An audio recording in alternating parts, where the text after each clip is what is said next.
कुछ कमियां भी तो होंगी, ये तो विशेषता थी। कमियां भी कुछ थी, यानी इन 50 वर्षों में जो हमारी कमियां रह गई। कुछ लिमिटेशन भी तो थे, कुछ सीमाएं भी थी। और कमी ये थी कि बहुत सारे लोग ये सोचते थे कि अंग्रेज अच्छे हैं, अंग्रेज बेहतर है। ऐसा बहुत सारे लोग इनके ग्रुप में भी सोचते थे बेहतर है। तो कुछ लोग राजभक्ति भी करते थे और कभी कभी राष्ट्रभक्ति भी करते थे, दोनों करते थे।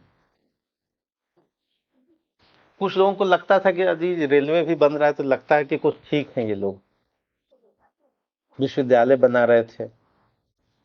बाद में ये पता चला कि रेलवे तो लूटने के लिए बना रहे थे, लेकिन शुरू में क्या लगा, तो चूंकि जनता शिक्षित नहीं थी तो कुछ लोग इनके ग्रुप में भी ऐसे लोग थे, ये समाज में ऐसे बुद्धिजीवी लोग भी थे जो सोचते थे कि नहीं अंग्रेज अच्छे हैं।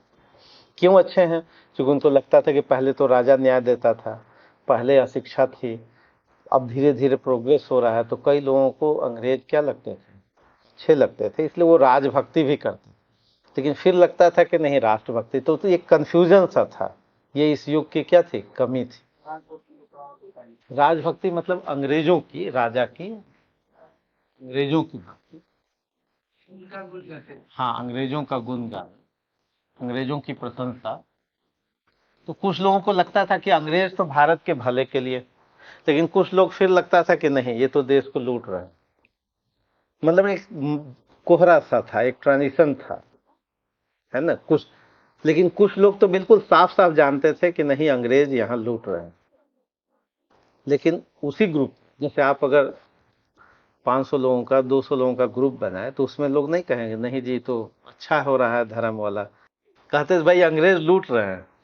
लेकिन कुछ लोगों को लगता था कि नहीं लूट रहे हैं तो रेलवे क्यों बनाते, तर्क देते थे, हम विश्वविद्यालय क्यों बनाएंगे, है ना। ये एक कमी थी। उसको हम क्या, कमी को क्या कहेंगे कि संक्रमण काल था, ट्रांजिशन फेज। ट्रांजिशन ट्रांजिशन ये था कि कुछ लोग राजभक्ति करते थे, कुछ राष्ट्रभक्ति। ट्रांजिशन ये था कि कुछ लोग ब्रज भाषा में भी बात करते थे और कुछ लोग खड़ी बोली में भी। खड़ी बोली, खड़ी बोली आधुनिकता का लक्षण था। खड़ी बोली में गद्य लिखा जा रहा था, इसमें कविता, क्योंकि पहले से ब्रज भाषा ही चल रही थी तो लोगों का मोह नहीं छूट रहा था। पहले क्या भाषा चल रही थी, ब्रज भाषा। तो ब्रज भाषा में कुछ संस्कार हमारे थे, कुछ विचार। यानी हमारा जो ट्रांजिशन था कि कुछ लोग मध्यकाल की तरह सोच रहे थे, मध्यकालीन संस्कार भी था और प्लस आधुनिक विचार भी हो रहे थे, आधुनिक विचार भी। ये हमारा ट्रांजिशन था। इन्हीं का ग्रुप का एक कविता है कि पूरी अमी की कटोरिया थी, अमी की कटोरिया। इन्हीं के ग्रुप के एक मेंबर ने लिखा, चिरंजीवी रहो सदा विक्टोरिया रानी।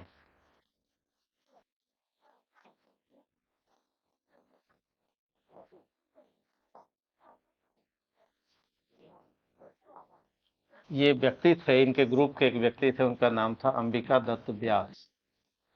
ऐसे लोग भी कविता कर रहे थे, पूरा अमृत की कटोरी जैसी हो और हमेशा बनी रहो विक्टोरिया भारत पर। कमियां हैं, राजभक्ति,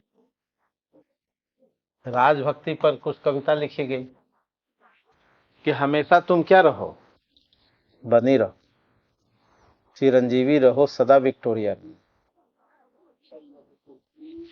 अम्मी, अम्मी मतलब अमृत, अमृत की कटोरी जैसी हो। चिरंजीवी रहो मतलब लंबी उम्र हो जाए। किसकी? हाँ, ये किसकी भक्ति हो रही है, अंग्रेजों। हाँ, सरकार की। चिरंजीवी रहो सदा विक्टोरिया रहो, तो ये क्या थी, कमी थी। अंबिका दत्त व्यास, उनकी कविता है। ये कौन थे, उसी ग्रुप में एक मेंबर थे। हाँ, मतलब दोनों भाषा चल रही। ब्रज भाषा में लोग कविता कर रहे थे और खड़ी बोली में गद्य लिख रहे थे। गद्य का मतलब, गद्य का मतलब नाटक, उपन्यास, निबंध, ये सब गद्य में लिख, खड़ी बोली में लिख रहे हैं। और ब्रज भाषा में क्या कर रहे हैं कविता। कमियां ये है कि ब्रज भाषा छोड़ेंगे तब तो हम अंग्रेजों को आजाद करेंगे। तो ब्रज भाषा में आप जब लिखते थे, गांधी जब आए तो उन्होंने कहा कि नहीं, खड़ी आप अंग्रेजों को कैसे भगाएंगे, अंग्रेजों को भगाएंगे अपनी भाषा में। ब्रज भाषा में आप भगवान के गीत तो लिख पाएंगे, लेकिन खड़ी बोली में ही तो भगाएंगे। खड़ी बोली कठोर भाषा थी, दिल्ली की भाषा थी। तो जब तक आप अगर सब लोग अपनी अपनी भाषा में, कोई मैथिली बोलेगा, कोई भोजपुरी, तो बटा रहेगा भारत। पूरे भारत को एक करने के लिए खड़ी बोली हिंदी की आवश्यकता है। अगर लोकल लैंग्वेज पे बोलते रहेंगे तो अंग्रेज कैसे भागेंगे, सब तो फिर बटे रहेंगे। आप अंग्रेजों को भगाने के लिए कठोर भाषा की आवश्यकता है, और इसलिए कठोर भाषा की जब जरूरत है तो खड़ी बोली और गद्य की जरूरत। तो उस समय गद्य, जरूरत गद्य का है, खड़ी बोली का। आप लिख रहे हैं ब्रज भाषा में, तो इसका मतलब आपके संस्कार पुराने हैं। अब आवश्यकता जब अंग्रेजों के भगाने की है तो सब लोग जल्दी से खड़ी बोली में आइए, नाटक लिखिए, निबंध लिखिए, पत्रकारिता कीजिए, तो खड़ी बोली में। इसलिए जब भारतेंदु युग बीत जाएगा, जब हम स्वदेशी मूवमेंट और द्विवेदी युग में आएंगे, तो महावीर प्रसाद द्विवेदी ने साफ साफ कहा कि भाई जो पूरे देश को सोच रहा है वो खड़ी बोली में बात करेगा, और खड़ी बोली का ग्रामर बनाया। ग्रामर नहीं था, इसलिए अब मैथिली, ब्रज और अवधी में बात मत कीजिए, पूरा देश एक स्वर में बोलिए। किसमें, खड़ी बोली में। और गांधी भी कहे कि नहीं, हम गुजरात के हैं, उससे क्या हुआ, हम खड़ी बोली में बात करेंगे। सुभाष चंद्र बोस बंगाली हैं, नहीं, खड़ी बोली में बात करेंगे, है ना। पंजाब के लाजपत राय ने कहा कि नहीं, खड़ी बोली अपनाएंगे। तिलक मराठी थे तो मराठी मानुस नहीं कर रहे थे, वो भी खड़ी बोली में। यानी पूरा राष्ट्र एक कैसे होगा, एक भाषा में, एक राष्ट्र एक भाषा। तो ये जब द्विवेदी युग आया तो खड़ी बोली में सब लोग, खड़ी बोली ही राष्ट्रभाषा बनी, आपकी नेशनल लैंग्वेज और राष्ट्र को जोड़ा। और फिर जब भारत आजाद हो गया तो यही खड़ी बोली हिंदी का मानक रूप आज आप लिखते हैं। आज राजभाषा क्या है आपकी, ऑफिशियल लैंग्वेज हिंदी। हिंदी कौन, हिंदी मैथिली, भोजपुरी, खड़ी बोली हिंदी का। हाँ, तो ये खड़ी बोली हिंदी के प्रयास कब से शुरू हो गए, भारतेंदु युग।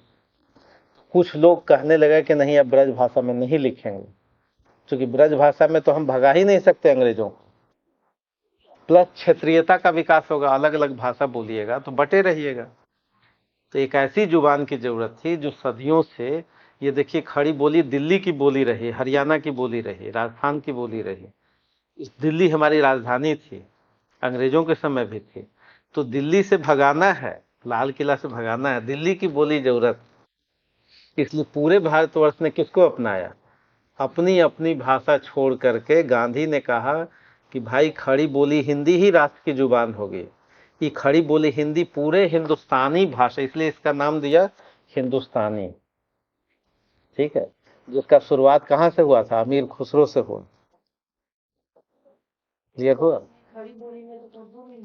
सब मिक्स रहा है, सभी भाषाओं को मिल करके। लेकिन जो मेन शरीर है वो किसका है, दिल्ली की खड़ी बोली का।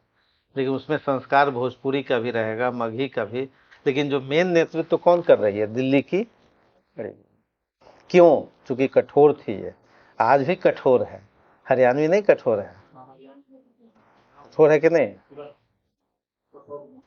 आपको लगेगा कि हाँ रेस्पेक्ट नहीं है, तो आप रेस्पेक्ट देते तो अंग्रेज भागते, नहीं भागते। आप कहते कि हे अंग्रेज तो भागते। उनको कठोर भाषा की आवश्यकता ही थी भगाने के लिए, इसलिए राष्ट्रीय आवश्यकता थी। इसलिए यहाँ पर जब ब्रज भाषा बोला गया तो लोगों ने निंदा की कि अब छोड़िए, अब गया, बीता बीता जमाना, मुगल काल से नहीं लड़ना है, अभी लड़ना है अंग्रेजों से। अंग्रेजों को भगाने के लिए हमको क्या चाहिए, न, हाँ, न फारसी चाहिए, न ब्रज, न मैथिली, न भोजपुरी। एक पूरे राष्ट्र को एक करने के लिए एक भाषा की जरूरत है, एक राष्ट्रभाषा की जरूरत है, और एक राष्ट्रभाषा। इसलिए बंगाल के लोगों ने भी छोड़ा बंगाली, कहा खड़ी बोली को अपनाएंगे, कहीं भाषा का विवाद नहीं। लेकिन जब भारत आजाद हो गया फिर से भाषा का विवाद शुरू हो गया। लेकिन राष्ट्रीय आंदोलन में जब तक गांधी जी थे तो सबने खड़ी बोली हिंदी को ही, उसी के अम्ब्रेला के तहत सभी भाषाएं आज हैं। और लीडर कौन बनेगी, खड़ी बोली।